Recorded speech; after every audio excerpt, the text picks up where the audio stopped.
This entire month, we're going to discuss conventions and why we need them, and also how they can suffer because they've been so successful. And it's going to end with me going to a bunch of conventions next month, so you should be prepared for all of this.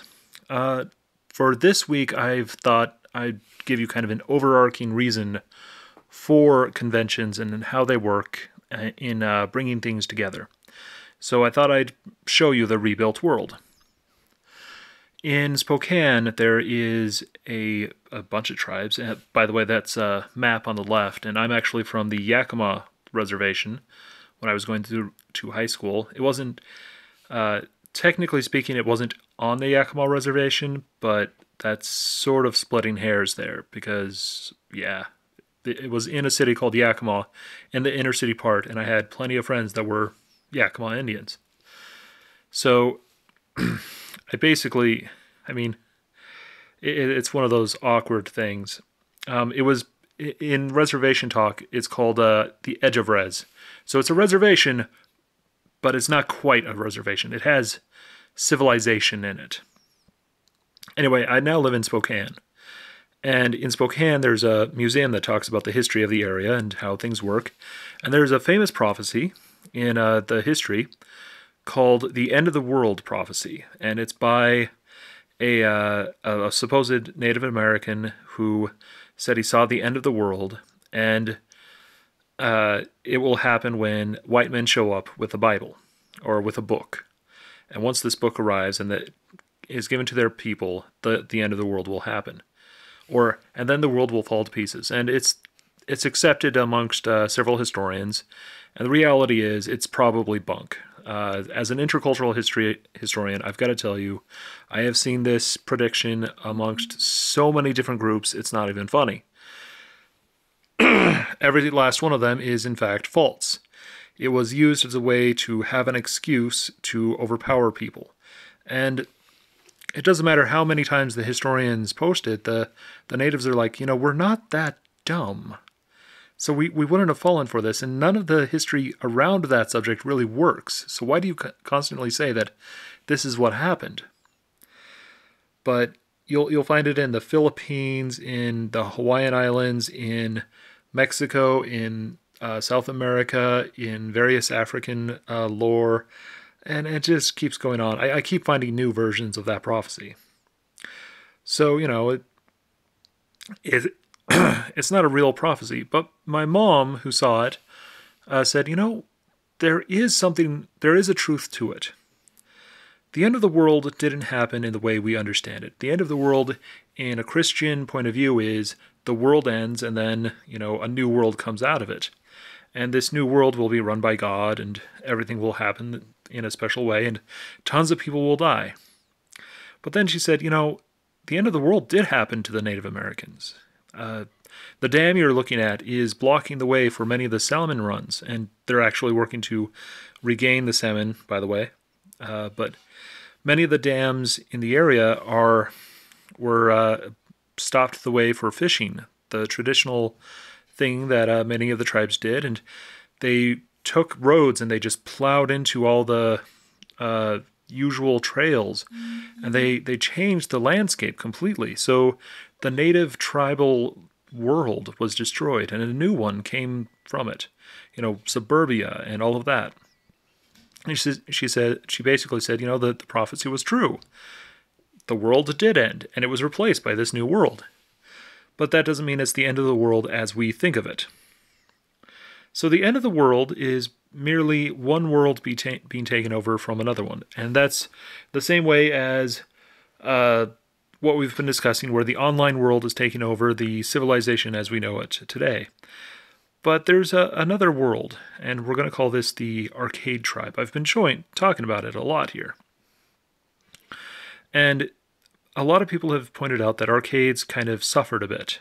And that's usually where they keep going. The arcade you're looking at right here is a Russian arcade, and most of those games are completely unplayable. There's only a few of them left today. There are people who are willing to pay a lot of money to get these things. And there's a lot of people who just think they're junk. And up on the right-hand corner, you see horses drawing a carriage, and that doesn't look like much, but that was the way of life for anybody in the 19th and early 20th century. That was how you got transported. And it completely changed. In documentary after documentary, they say the arcade died. And the reality is arcades did suffer, and many arcades did go under, but that doesn't mean that arcades actually died. They were still around. But the way they're promoted today is that they're dead, and that only a few arrive, which isn't true at all. But I want to take you back, and I want you to see something. Do you see these horses once again? We still have horses. We still have we still have, many of the same ideas. We've just replaced the entire system of horses and buggies and all of that with cars. And we're soon going to replace that with drone pods, or whatever they're going to end up being called. I'm calling them pods because I'm a sci-fi guy. But imagine that, this trail that you took a horse on to the absolutely amazing freeway system we had built in the 70s and 80s. I mean, 8 lanes highways where you're going 80 miles per hour, and you're passing 30 cars a minute, and you're doing all this amazing stuff, and you're easily taking the bends. Yeah, you couldn't even imagine that if you were only riding a horse and a buggy. You can't imagine all the infrastructure that would build. You can't imagine being able to drive from Seattle to Spokane in less than a day. That isn't possible. And yet here it is. We are in this world where the horse is just this thing off in the distance. And, we can do all these things really easily. So it's been replaced, but that doesn't mean that we don't use it. In the minds of most of the modern media, the arcade died because consoles came out and they just kind of replaced arcades. We didn't need arcades anymore.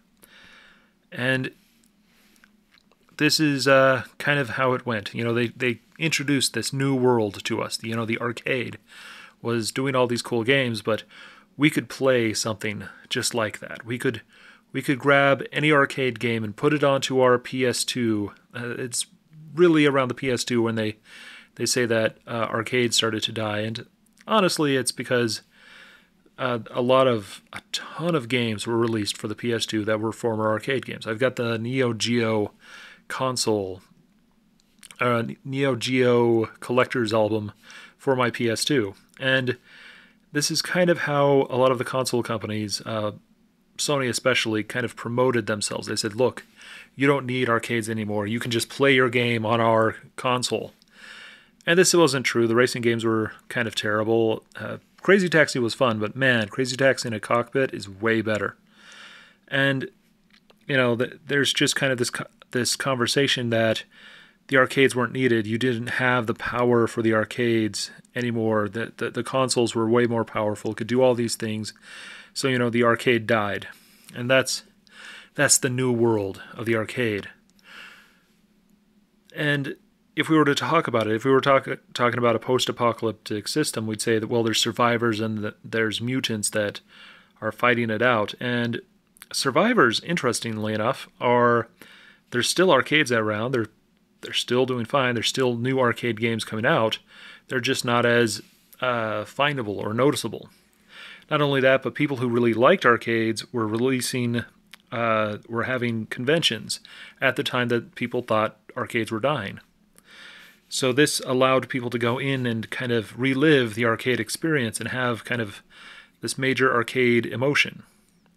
And at the same time, consoles and computers were being replaced by phones and the smartphone and how it was working. So suddenly the console wasn't looking as good. We were more mobile, and these mutants of the old world and the new were starting to be made. Basically, the phone is making it so that you don't have to be in a permanent location or have the walls and rules that other people have set up. I literally have a computer in my hand. I am talking to you through my phone. I am recording this on my phone. I'm going to edit this with my phone. I am going to post a bunch of pictures with my phone. And, I'm going to write up a bunch of papers with my phone. It's to the point that I don't actually need my laptop for most things that I do. And that means that I'm way more mobile. I can do way more stuff. And if I wanted to, I could go be more social with others. Well, where am I going to be social? I can go to a place where I can remember the old world. And if you look here, the one on the left is a barcade. It's called Another Castle. It's found in Bremerton. And the one on the right is called Jedi Alliance. It's technically a church, and it's an old school arcade. Both have some great stories behind them, but these are called nostalgia or retrocades or barcades, where they specifically have old school arcade games so that people can remember the 80s and the 90s. And these are great places. I love going to them. And, it's still a sign of the old world, Oh, I can't have, such and such, but look, here it is. I can have it again. Many immigrants into new worlds, into new countries, they try to remake their old foods, and they look at this and they go, oh, I remember this food. Oh, it was good. It's a weird commentary. Sorry. Anyway, the old world is still there. It's still built. In the same way that if you're in a post-apocalyptic world, you can find the remains of a city, and there's still parts that are working and doing just fine. And then the new world, it kind of flourishes. And since my phone is perfectly fine, I can go into this new world. I can do my paperwork and stuff for my car. I can go into this new world, which has really good games. And I got to tell you, Gunslinger Stratos and that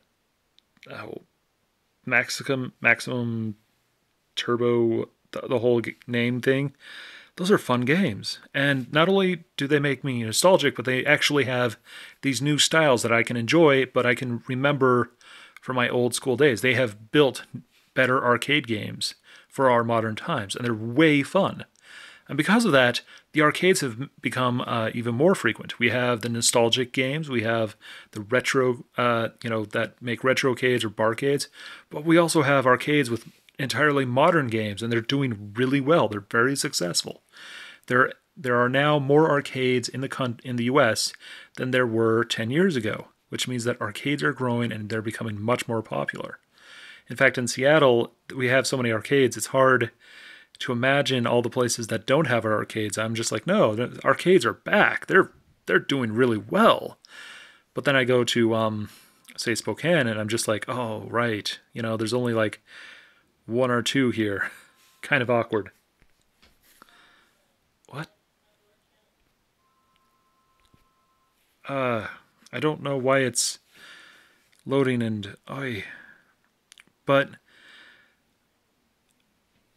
the question is, how do you survive in this flourishing of the new world? How this alteration happens, and how you bring back the arcades, how you keep something like the arcades alive, and how do we change?